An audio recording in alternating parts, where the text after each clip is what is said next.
Number 10. Operation London Bridge. The plan following Queen Elizabeth's passing is codenamed London Bridge, even though details of the plan were leaked to the press. Behind the scenes, events will unfold like clockwork precision, as it's crucial to the operation that the chain of communication is followed exactly as planned in order to control the spread of the news correctly, as the information must be brought to the British government first before the world finds out. In fact, a similar plan was followed when Prince Philip, the Queen's husband, died in April last year. When the Queen passes, a number of strict measures will immediately come into play. First, the Queen's private secretary directly informs the Prime Minister and the Privy Council office, which works with both the monarchy and the government. The Queen's private secretary is supposed to use the code words "London Bridge is down." Then the Prime Minister will host urgent calls with the Cabinet Secretary and the senior cabinet. From there, the Foreign Office will inform the 15 governments and the 39 nations in the rest of the Commonwealth to let them know the news. So it's really crucial to the monarchy that the information is very well contained before it becomes public knowledge. Number 9. The bells will toll. Once all the really important people know, everyone else across the United Kingdom and the world will find out. You'll probably remember for the rest of your life where you were when you heard the news. In London, the ceremonial traditions of the British monarchy will begin. National flags will be immediately flown at half-mast on all government and civic buildings, like churches and the royal palaces across the UK. This should happen within 10 minutes of the news being broadcast to the world. Then official gun salutes will be arranged in London at all saluting garrison stations. In the immediate hours after the Queen's passing is announced, the bells will toll in churches all around London. Not only that, but the famous tenor bell at Westminster Abbey will be heard, which is only ever rung in the event of a royal death. St. Paul's Great Tom will also toll. Britain will enter a period of mourning before the funeral, and multiple businesses will close for around 10 days. Things like theatres, clubs, and sporting events. Only at this time will full details of the royal funeral be issued,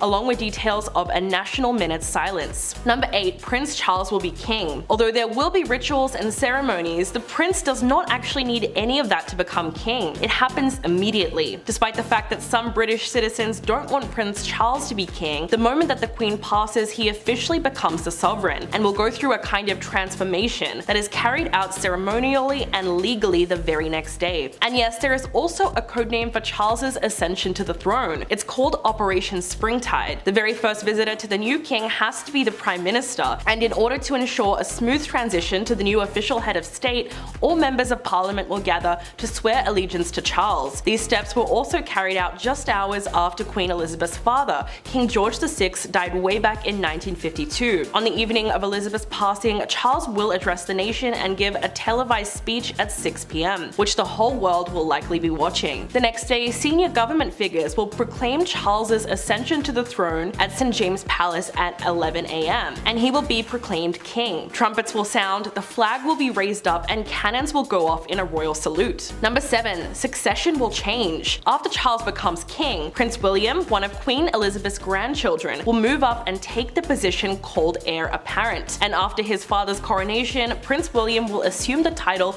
of Prince of Wales in a separate ceremony. Charles is currently called the Prince of Wales, as that title is traditionally given to the next in line to the throne. This would make Kate Middleton the Princess of Wales. But because this was Diana's title, she might choose a different one, just out of respect for her late mother-in-law, which is kind of like how Charles's current wife, Camilla, uses her own title, the Duchess of Cornwall. So the Queen's passing would totally change the line of succession, and put William and Kate's children a lot closer to the throne. So George would become second in line, Charlotte would be third, and little Louis would be fourth in line. And Prince Harry will still technically remain below them in fifth place to the throne. Interestingly enough, the original law stated that younger male heirs would be considered for the throne before their older female siblings. However, in 2013, this all changed, and now any older female sibling born after the 28th of October 2011 can be considered first for the throne. So because Princess Charlotte was born in 2015, she gets to keep her place in line. Number 6. Mega crowds. There will be a massive outpouring of grief as soon as the public finds out, which might be similar to the wave of emotion felt after Princess Diana's death in 1997. This is because most people never knew a time when Queen Elizabeth wasn't queen, and so they won't even be able to imagine the moment when the Queen passes. For the British people, it will be a moment of tremendous grief and will likely be very overwhelming. According to documents obtained by Politico,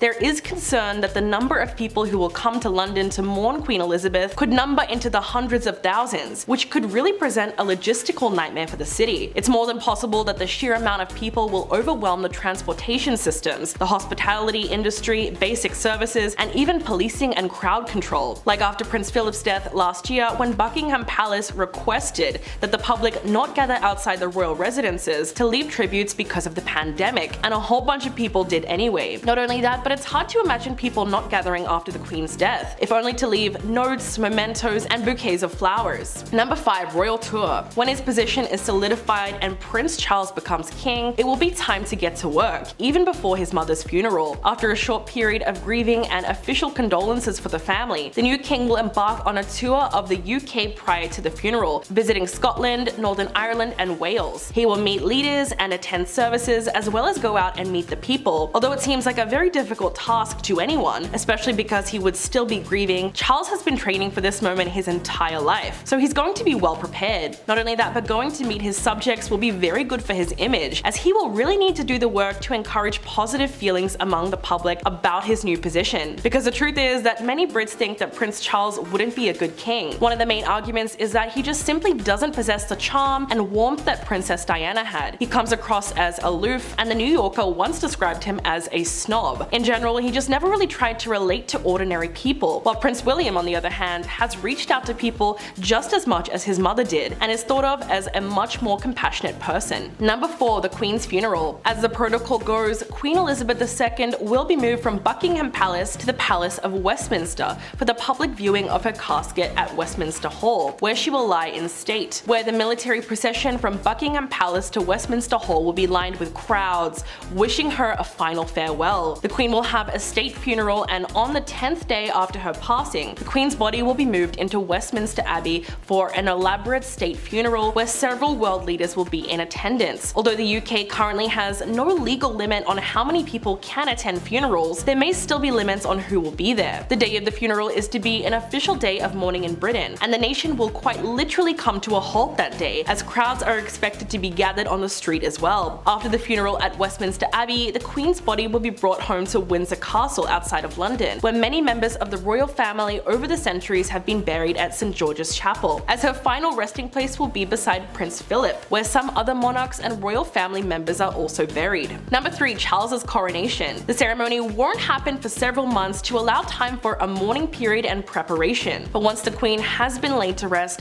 the palace will get to work and organize a coronation for the new King of England. For instance, Queen Elizabeth ascended the throne after her father died in 1952, but her official coronation was only held a year and a half later, to allow an appropriate length of time between a monarch's passing and holding a celebration to crown the heir. Charles will then pick his name, as British monarchs are allowed to pick their own ruling name when they take the throne, like Queen Elizabeth's father, King George VI, who was known as Bertie, but he chose to be King George after his father, King George V. Elizabeth, on the other hand, had a far easier choice, since her birth name is the same name as another one of England's great queens, Elizabeth I. So there's been a ton of speculation that Charles would choose a different name when he is crowned, like George after his grandfather or Philip after his father, but chances are he'll end up keeping his name and just become King Charles III. Number 2. Camilla will be queen. Although it didn't always seem likely, it's become quite apparent that Camilla will be named Queen Consort, because according to experts, the longer that she's actually married to Prince Charles before he ascends the throne, and the bigger her public profile becomes, the more likely it is that she'll be formally styled as queen when Charles becomes king. So why was it thought that she'd never officially be queen even though she's married to Charles? Well, it has a lot to do with her choice of current title. Technically, as the wife of the Prince of Wales, Camilla is entitled to be called the Princess of Wales, but because that was Princess Diana's title, she instead chose to use the Duchess of Cornwall, out of an apparent respect for her memory. So based on the fact that she chose to keep her lesser title, there was speculation at the time of her marriage to Charles that she might be called Princess Consort instead of Queen when Charles becomes king. But as her popularity has steadily increased over the years, this seems less likely now. Although to anyone who is unaware of the history between Charles, Camilla, and Princess Diana, I couldn't recommend enough that you look into it and find out why Camilla was so unpopular in the first place. And coming in at number 1, uncertainty. Although there is much debate about what happens when the Queen passes in terms of the continuation of the monarchy, chances are that everything will stay the same. Despite the rumors, Prince William will never be king before Prince Charles. But the thing is that Charles is still likely to have a very short reign due to his age. Unlike his mother, who unexpectedly became queen at just 25 years old, 73-year-old Prince Charles has spent his entire life in preparation to wear the crown. As of now, he is the longest waiting heir apparent, and he will be the oldest British monarch ever to take the throne. And there is still a lot of uncertainty as to when that will happen. But after his own passing, the monarchy will continue to streamline and modernize as a younger generation takes the reins. But it's slightly less clear what will happen to the Commonwealth, which is the association of independent former colonies that accounts for almost a third of the world's population. In 2018, the Queen insisted that it was her sincerest wish that Charles carry on as head of the Commonwealth, to which all the government leaders agreed, and officially announced to the press that he would take her place when she passes. Number 10. Unpopular. Now that Charles is king, his new role is going to be daunting,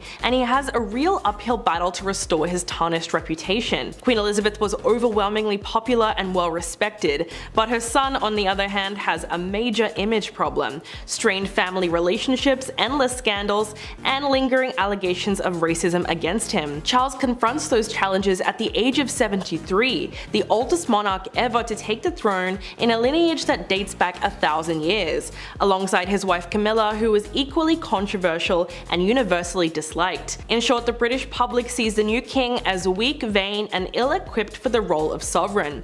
Although Charles has taken a stand on important environmental issues such as sustainability and climate change, he has fallen pitifully short on animal welfare issues. He has also been ridiculed for admitting that he talks to plants and obsesses over hating modern architecture. But more than anything, he got a whole lot of backlash for speculating about the complexion of Meghan Markle and Prince Harry's future children. He allegedly asked Camilla, "I wonder what the children would look like," and lowering his voice, asking, "I mean, what do you suppose the children's complexions might be?" So the allegations of racism were pretty hard to ignore. Number 9. Short reign. With Queen Elizabeth II's death on Thursday, King Charles III has now become the oldest person in British history to be king at age 73. But the fact is that Charles's reign is inevitably going to be far shorter than Queen Elizabeth's, so the fact that King Charles will have a much shorter reign concerns some people. Why? Change on a grand scale can be scary, and people inherently don't like the idea of instability, which is something that they never had to worry about with Queen Elizabeth. Throughout the nation, she was a symbol of stability and order, even managing to outlast 12 US presidents. So after all, at Charles's age, some might question that he will be unable to tackle royal tours with the same vigor as his mother, and with the 1937 Regency Act, there are only 4 family members that can act on the king's behalf when he is sick, incapacitated, or out of the country.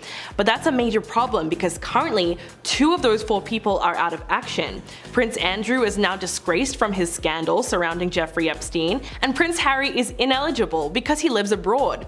So it's a bit of a messy situation. Number 8. They hate Camilla. A survey from BGM Research revealed that only 20% of people think Camilla should take the title of queen. Given that Prince Charles is now married to the other woman, that may also make people feel less inclined to get behind him as the reigning monarch. Back in the 90s, one of the biggest scandals to rock the British royal family was when Charles was caught having an affair with Camilla. The transcript of their phone sex was published on the front pages for days, and was so controversial at the time because he was still married to Princess Diana and she was married to Andrew Parker Bowles. The transcript reads like something out of a used bookstore romance novel. The incident ultimately broke Camilla's 20-year marriage and publicly humiliated her husband and children, and played a major role in Charles and Diana's divorce, which would come only a few years later and was requested by the Queen herself. So it's likely that the new king will never be able to fully live down the scandal. Number 7. Questionable parenting. Charles has always had a bit of a rocky relationship when it comes to being a father to his 2 sons William and Harry. In fact, after an heir to the throne had been secured, Diana said that Charles had been hoping their second child would be a girl, and obviously it wasn't. In her biography, Diana said she knew Harry was a boy, but kept it a secret until after he was born, as Charles actually had a negative reaction, saying, "Oh god, it's a boy," and commented on his red hair. But this is nothing compared to the hospital incident. In 1991, 8-year-old Prince William underwent emergency surgery for a skull fracture after being hit by a golf club to the head while playing with schoolmates. The young prince was kept overnight at London's Great Ormond Street Hospital following an hour-long operation. Diana spent the night sleeping in a bed set up near William's room so she could look after her son, whereas Charles took a much different approach. Rather than stay and comfort his wife and injured son after a 15-minute visit, the prince left the hospital to go to the opera. It's no surprise that when Buckingham Palace informed the press of the prince prince's decision to keep his previous plans but keep in touch with doctors, he was completely bashed by the tabloids. Number 6. Bad attitude. Many Brits think that Charles won't be a good king and fear that he just doesn't have what it takes to rise to the occasion. Whether it's because of his personality traits or capabilities or something else entirely, if people don't have confidence that he will do a good job, it will be hard for them to get behind him. In fact, when it comes to best-selling books about the real life of the royals, you'll see that Charles isn't exactly praised by biographers. In fact, some of his private rants and tantrums have been made public, further damaging his reputation. It was 2005 during a holiday in the Swiss Alps, just a few days before his wedding to Camilla, and the new king's general frustration boiled over and he made a rather awkward comment to Harry and William because he didn't seem to realize that there was a microphone nearby. He answered the reporter's question politely and then through gritted teeth muttered under his breath, "Bloody people, I can't bear that man. He's so awful, he really is." And yes, the microphones picked up every word. It was just plain awkward, but it goes to show you just how much Charles loves to complain. Number 5. Marriage to Diana. Charles's marriage to Diana didn't exactly get off to the best start, especially when we think back to their 1981 engagement interview. When he was asked if he loved Diana, he looked very nonchalant and just said, "Whatever love means," which caused a lot of people to scratch their heads. And years later, Diana actually admitted that the moment had traumatized her. When the couple wed in 1981 in front of a global television audience of more than 750 million people, they seemed to be perfect for each other. But behind the scenes, the marriage had extreme problems, and it became apparent that Charles was having an affair with Camilla. A heartbroken Diana exposed the affair in an infamous 1992 interview, saying, "There were 3 of us in this marriage, so it was a bit crowded." Charles publicly admitted to being unfaithful in his own interview, and the couple divorced in 1996. There was already public outrage growing against him, but it all came to a head when the princess was killed in a Paris car crash in 1997. From that point on, there were vitriolic outpourings in the press against both him and Camilla, and his popularity sank to an all-time low. So the British public, who is still very protective of Diana, still haven't been able to forgive Charles for how he treated her during their ill-fated marriage. Number 4. Too political. Blame the British press or Charles's self-created scandals over the years, but the more salacious or negative details of his life always seem to make the headlines. In 2015, the Black Spider memos caused quite a stir for him. The collection consisted of 27 memos that he sent in 2004 and 2005, lobbying British Prime Minister Tony Blair for the policy changes that he'd hoped for, including promoting alternative medicine and even asking to replace military helicopters. This was a pretty serious scandal because members of the royal family are supposed to stay out of politics and remain neutral, especially the ones who were always destined to be king. But Charles is often not shy about sharing his opinions on political matters, and this has led to him being criticized for it, possibly to the detriment of his future reign. And then in September of 2021, Charles had a brand new scandal to contend with. The chairman of the Prince Foundation, Michael Fawcett, was accused of bribing a Saudi billionaire with knighthood and UK citizenship if he was willing to donate to the foundation. So far, the investigation is still ongoing. Number 3. They prefer William. William, Kate, and their 3 children are adored all throughout England. In fact, a survey by BGM Research reveals that nearly half of the British public wants Prince Charles to step aside and give the throne to his oldest son. The couple have now been married for nearly a decade, and The Atlantic called their relationship a fairy tale, with their picture-perfect family and their lack of scandals. Plus, Prince William and Prince Harry are the most liked royals since records began, so it makes sense that people want to see them on the throne. But experts believe this would be nearly impossible. The bigger question now is how long King Charles will decide to reign now that he has taken the throne. Will he do the job for a couple of years before abdicating and handing the crown to his eldest son? Throughout their lives, the younger generation of the royal family has tried to find a balance between the fast-changing society that they have now and the rigid institution that is the monarchy. This tension has practically torn the brothers apart. While William leads a life of traditional duty, charity work, and military pageantry, Harry resides outside LA with his American ex-actress wife Meghan, who seems to be more interested in Hollywood than Buckingham Palace. The brothers, who were once very close, are now barely on speaking terms. Number 2. Taj Mahal photo.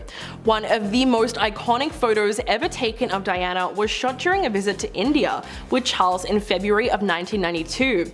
The couple were expected to visit the Taj Mahal together, but Diana went on her own, which led to the headline-making photo that was a nail in the coffin for the new king's public image. It became the defining and memorable image of the tour. But why? Well, Charles practically abandoned his wife to visit some random architecture school, while Diana sat alone on a bench in front of the most famous monument of love. At the time, she told reporters her visit there was a very healing experience, but she did say it would have been better if both of us had been here, but my husband has to be in Delhi. The image was so powerful because it became the embodiment of Diana's loneliness and isolation, and really solidified Charles's image as a villain, opening him up to harsh criticism for not accompanying her. Years later, in 2016, William and Kate visited the exact same place and recreated the photos sitting side by side. In fact, the memory of his mother must have been very overwhelming there, because William actually started crying and was clearly overcome with the emotion of her memory. And coming in at number 1, too outspoken. Charles has been outspoken on a whole range of sensitive issues, from genetically modified crops to homeopathic medicines and architecture. Interestingly enough, he has always been a strong climate change activist and has been speaking out about it since 1968.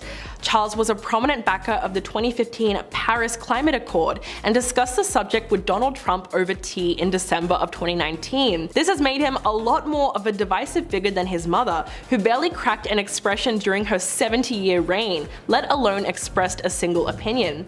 But Elizabeth's legendary ability not to offend was more strategic than many people realize. Charles has also said some outrageous things throughout his lifetime, like, "I'm not really good at being a performing monkey. I'm not prepared to just perform whenever they want me to perform on that sort of score.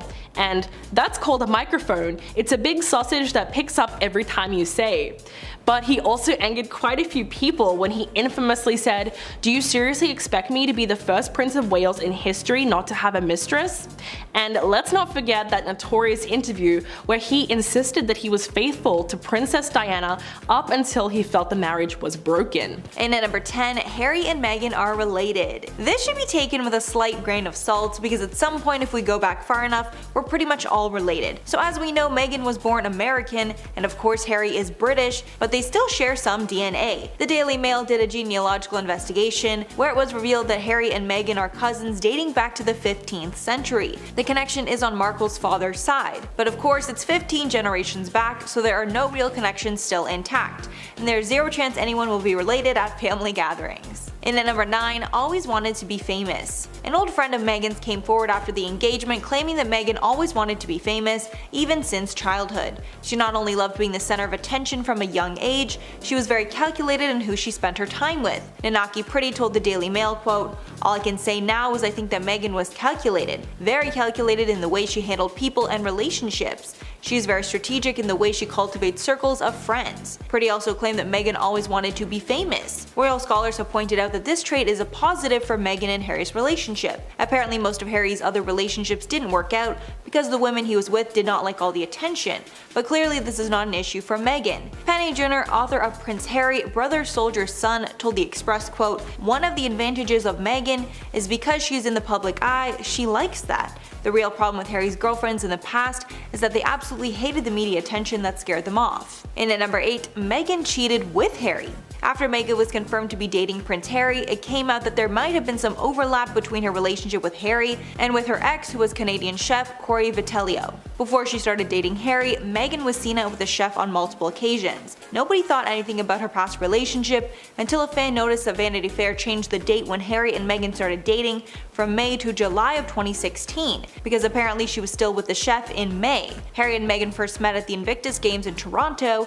and when Harry asked for her number, the Telegraph reported that she was still with her ex. The Daily Mail actually asked the chef about his split with Meghan, and he claimed that he and Meghan had, quote, "parted permanently" when Harry came on scene. However, he did somewhat hint that the pair might have been together in some capacity while she still was with Harry. And at number 7, fame changed her. After news broke that Meghan was marrying Harry and would become a princess, Many sources came out saying that fame had changed her, and she's all about climbing the social ladder. In December of 2017, news broke that Samantha Markle, who is Meghan's estranged half-sister, was planning a tell-all book about Meghan. In an interview with The Sun, Samantha said, quote, "Hollywood has changed her. I think her ambition is to become a princess." Samantha also complained that Meghan forgot about her after gaining high society status. A source close to the family told E! News that Samantha cannot be trusted. However, Samantha is not the only person who says this about Meghan. Meghan's former best friend, Nikandi Pretty, told the Daily Mail in December of 2017, quote, "There's Meghan before fame and Meghan after fame." In at number 6, chose career over marriage. Before Meghan was known for her role on Suits, she was actually married to a producer named Trevor Engelson for 2 years, before they eventually split.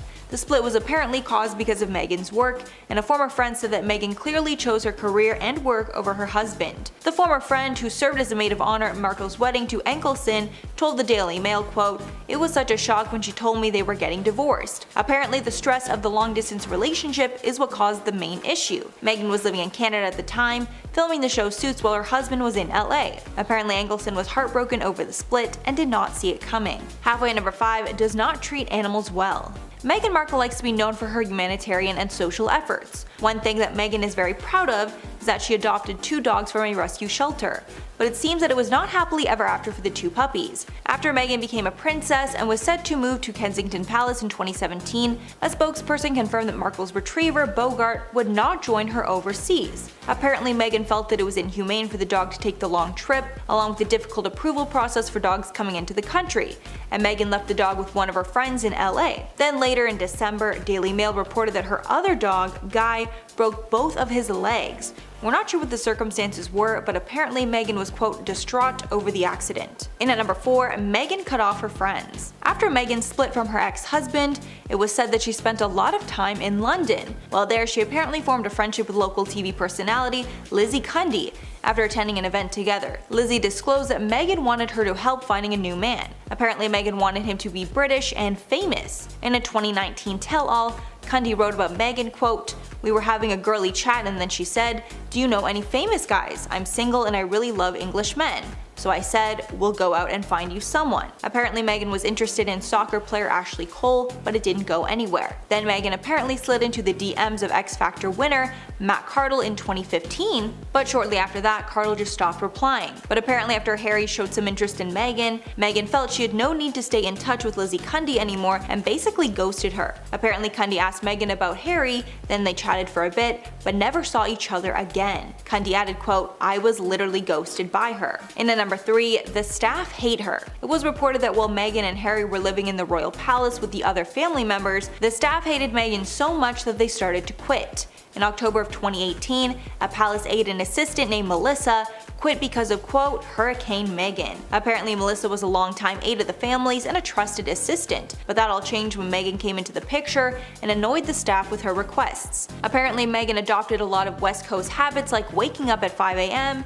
and, quote, bombarding aides with texts. One source told the Mirror, quote, "Meghan put a lot of demands on her and it ended up with her in tears. Melissa is a total professional and fantastic at her job, but things came to a head and it was easier for them to both go their separate ways." Apparently Meghan's tension with her staff also caused a rift between Meghan and Kate. Kate apparently called out Meghan for her strict and disrespectful behavior towards the staff. In at number 2, inappropriate requests. On the day of Harry and Meghan's wedding, Meghan wanted everything to be exactly the way she liked it, which is usually what happens for normal weddings. But royal weddings are much different, and most of what happens is passed down for generations and become very strong traditions for the royals. Meghan tried to change a lot of things around for her wedding, which people did not like. One of the most offensive requests was when Meghan asked for air fresheners to be deployed in the chapel where she was to get married. Apparently the smell inside St. George's Chapel was not good enough for her. British insiders stated it does have somewhat of a musty smell, but it is not unpleasant, and it's expected for a building that's been around since 1475. A source said that Meghan wanted the staff to go around with spray guns to make it smell better, but the request was denied. The source said, quote, "Royal household staff stepped in and told her office politely but firmly that this was the Queen's chapel and it simply wasn't appropriate. I don't believe a request of that nature has ever been made before." And finally at number 1, Meghan knew she wouldn't stay royal. The exit of Harry and Meghan from the royal family was devastating news to many, but after further investigation, it seems that Meghan might have known she was not going to be a royal for long. And she might have even concocted this scheme to get the most amount of press possible, then to leave the royal family and go back to Hollywood, where she's always wanted to be. When it was announced that the royals would be leaving, everyone blamed the decision on Meghan, as she was the only change in the family before Harry's formal exit. British columnists said that they think Meghan did not know the difference between being a celebrity and being a royal. Canadian millionaire Kevin O'Leary even slammed Meghan, saying she was the reason that nobody cares about the couple anymore. Quote, "I think Meghan got him into a bad place, and maybe she should do a little soul searching. She knew what she was getting into when she married him." Page 6 also reported that Meghan put some clothes in a storage location in Canada before she got married. She then decided to keep them in Canada, and they were sent to the couple's new Vancouver home after the Megxit announcement. Maybe Meghan left them there because she knew she would be coming back. Number 10. Sienna Elizabeth. Princess Beatrice's daughter formally secured her spot in the line of succession when she was born on September 18th to Queen Elizabeth's granddaughter and Edoardo Mapelli-Mozzi. Baby Sienna was also added to the royal family's official website, which acknowledges that she is in 10th place to the throne. Although the royal family stylized Sienna's name without a royal title, her father Edoardo descends from Italian aristocracy, which means that Princess Beatrice became an Italian contessa and noblewoman after their wedding in July of 2020. But Princess Beatrice and Edoardo did not announce their daughter's name to be Sienna Elizabeth until October 1st, with a sweet photo of the baby's footprints. While it's obvious that the baby girl's middle name is a sweet tribute to Beatrice's grandmother Queen Elizabeth, the first name Sienna was not really an expected choice, but is nevertheless a beautiful one. Her birth means Princess Eugenie and all the other royals behind her are now bumped down a notch in the royal pecking order. The website took nearly 5 weeks to make the update after Sienna's birth, but the delay is a fairly typical one considering that it took nearly 7 weeks to add Meghan Markle and Prince Harry's daughter Lilibet to the list after her birth in June. Number 9. Princess Beatrice. Now 9th in line for the throne, Princess Beatrice is the first daughter of Prince Andrew, Duke of York, and Sarah Ferguson, Duchess of York, and she is the sister to Princess Eugenie. In 2020, Beatrice married property developer Edoardo Mapelli-Mozzi, and together they had a daughter, Sienna Elizabeth. Beatrice is stepmom to Christopher Wolfe, who is Mozzi's son from a previous relationship. Interestingly enough, she is now the 3rd female in line for the throne, behind Princess Charlotte and Meghan and Harry's daughter Lilibet. Princess Beatrice has tried to maintain a lower profile than her sister, Princess Eugenie, but that has recently changed when she married multi-millionaire property tycoon Edoardo in a secret ceremony. But she also had a small role in Martin Scorsese's 2009 film The Young Victoria, and ironically, she played one of the Queen's ladies in waiting. Beatrice is also very vocal and open about discussing her dyslexia, and shows a lot of support to charities involved with it, which many people find quite inspiring, including Tina Turner, who praised the princess for helping her come to terms with her own dyslexia. So she's done a whole lot of good when it comes to reducing the stigma associated with learning difficulties. Number 8. Prince Andrew. The 62-year-old Duke of York is the 3rd child of the Queen and is now 8th in line to the throne. He is a younger brother of King Charles III and Anne the Princess Royal. He is divorced from Sarah, Duchess of York, with whom he has 2 daughters, Princess Beatrice and Princess Eugenie. But the royal family has tried to distance themselves from the disgraced prince, given the disturbing allegations against him. Since his fall from grace over his friendship with deceased financier and convicted Jeffrey Epstein and his out-of-court settlement in a civil case brought against him, Andrew has disappeared from public life. The settlement came a month after it was announced that Prince Andrew's military titles and royal patronages would be returned to the Queen, and he would have to stop using the title His Royal Highness in an official capacity. But with Queen Elizabeth's recent passing, Andrew decided to join his siblings in greeting the public at Balmoral Castle. He will also be present alongside the rest of his family during the lead up to and including her state funeral. But despite this, the public mood still seems to be set against Andrew, and he will likely not be able to return to public life as a royal for quite some time. Number 7. Miss Lilibet. She is the 2nd child of Prince Harry and Meghan Markle and the younger sister to the couple's first child, Archie, and the 11th great-grandchild of Queen Elizabeth. Lilibet's first name plays tribute to Queen Elizabeth's childhood nickname, and her middle name Diana is a reminder of Prince Harry's late mother, Princess Diana. Meghan and Harry recently celebrated their daughter's first birthday by inviting close friends and family together for a casual casual, intimate backyard picnic at their Frogmore Cottage home. And yes, just like her brother, her hair is very bright red, which she inherited from her dad. Although little Lilibet is now 7th in line to the throne, she still does not carry a royal title and is only referred to as Miss. Whether or not this has anything to do with the fact that her parents stepped away from royal duties and moved to the US is something that remains to be seen, but it's likely that with Charles as king, she will be given her title of princess in the weeks to come. Number 6. Master Archie. Baby Archie is not such a baby anymore. In fact, the cutest royal is already 3 years old. Not only did he manage to steal hearts all over the world with his first appearance, but Harry and Meghan's son has also already made royal history.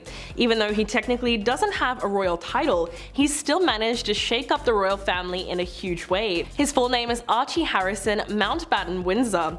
Aside from being the name of one of the most famous comic book characters, Archie means very bold and truly brave, and Harrison literally means son of Harry. Meanwhile, Mountbatten Windsor is the royal family's official last name, but his birth actually made history as the first British American baby to be born into the royal family. As it currently stands, he is in 6th place in the line of succession to the British throne. As Prince Harry is the second and youngest son of Charles, Archie is not considered to be a British prince. He doesn't have a royal title, at least for now, and is simply known as Master Archie, but he might get one eventually. Number 5. Prince Harry. The Duke of Sussex is now 5th in line for the British throne. He's the second son of King Charles III and the late Diana, Princess of Wales. In 2018, Prince Harry married Meghan Markle. Throughout their lives, the younger generation of the royal family has tried to find a balance between the fast-changing society that they have now and the rigid institution that is the monarchy. This tension can really be seen when you look at the differences in the lives of Prince William and Prince Harry. While William leads a life of traditional duty, charity work, and military pageantry, Harry resides outside LA with his American wife Meghan, who is an ex-actress and currently seems to be more interested in Hollywood than Buckingham Palace. The brothers, who were once very close, are now barely on speaking terms. The world was shocked in 2020 when Meghan and Harry announced that they were permanently stepping down as working royals, as they made it clear that they did not want the responsibilities and duties that come with a life of public service. It was certainly a loss for the royal family, but they seem to be happy with the decision and now lead a much more laid-back family life, residing just outside of LA. Number 4. Prince Louis. Prince Louis is the youngest child of William and Kate and has already captured the hearts of royal fans and the world with his adorable smile. He's only 4 years old and he's 4th in line for the throne. Due to his young age, Prince Louis's parents have kept him out of the limelight as much as possible. In fact, aside from spotting his adorable face in a couple of select royal family portraits, we haven't seen or heard much about little Louis. But we do know that his name has a lot of meaning behind it. Louis's full name is Prince Louis Arthur Charles. His middle name of Charles and Arthur also holds special meaning. Charles, of course, is in honor of King Charles, and the name Arthur is a family tradition. He also broke a royal record when he was born. His birth weight made him the heaviest Cambridge baby and heir to the throne in at least 100 years, weighing in at 3.8 kilograms. Kate doesn't often chat about Louis's personality, but she did reveal that he has a real love of nature and constantly stops to smell any flowers that he lays his eyes on. So clearly he's growing to love the great outdoors. Number 3. Princess Charlotte. The second child of Prince William and Kate Middleton, Princess Charlotte is also the sister of Prince George and Prince Louis. She's 7 and she's 3rd in line for the throne. Interestingly enough, the original law surrounding succession stated that the younger male heirs would be considered for the throne before their older female siblings. However, in 2013 this changed, and now any older female sibling born after the 28th of October in 2011 can be considered first for the throne. So because Princess Charlotte was born in 2015, she gets to keep her place in line. The princess is reportedly very girly and has a passion for horses, just like her late great-grandmother Queen Elizabeth. Her name has a lot of meaning behind it, as Charlotte serves as a female version of Charles, which is in honor of her grandfather. It is also the middle name of Kate's little sister Pippa Middleton. The royal middle name is a tribute to her great-grandmother Queen Elizabeth II, while Diana is in loving memory of her late grandmother Princess Diana. William and Kate's children were all previously known as George Cambridge, Charlotte Cambridge, and Louis Cambridge at school, but now they will be known to their friends and teachers as George Wales, Charlotte Wales, and Louis Wales. The change comes as all 3 siblings started their new school Lambrook, following their family move out of London over the summer. The family of 5 now live in Adelaide Cottage in Windsor. Number 2. Prince George. He is the eldest son of Prince William and Kate Middleton, and is now second in line to the British throne behind only his father.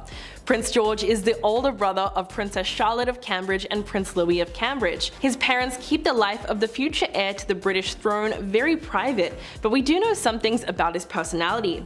He attends school just like any other child, and his parents do want him to be raised with a sense of normalcy. In fact, they haven't even told George yet that he'll be king one day. As a toddler, the prince was something of a handful, so much so that his parents decided to leave him at home when they went on a 2016 trip to India. When asked why the young prince was not with them, Kate said, "Because George is too naughty. He would be running all over the place." But maybe now that he's older, 9 years old to be exact, he can accompany them on their next trip. Prince George also has a deep love of dance, just like his grandmother, the late Princess Diana, who was known for her dancing. So the grandson she never got to meet has apparently inherited a lot of her skills. And coming in at number 1, Prince William. First in line for the throne is Prince William, who is now known as the Prince of Wales and formerly the Duke of Cambridge. He is the eldest son of King Charles III and the late Princess Diana. William is married to Kate Middleton, now called the Princess of Wales, and formerly the Duchess of Cambridge. William ranks among the most popular figures in the royal family. He was admired for his public poise and grace following his mother's tragic death in a car crash in 1997. 10 years later, William and Harry organised a London memorial service to mark the anniversary of her death. Much like his father, William is also an avid sportsman and active in environmental issues. In fact, a survey by BGM Research reveals that nearly half of the British public wants Charles to step aside and give the throne to his oldest son. William and Kate have now been married for nearly a decade, and The Atlantic went as far as calling their relationship a fairy tale, with their picture-perfect family and their distinct lack of scandals. Many Brits believe that when the time comes, William will make an excellent king.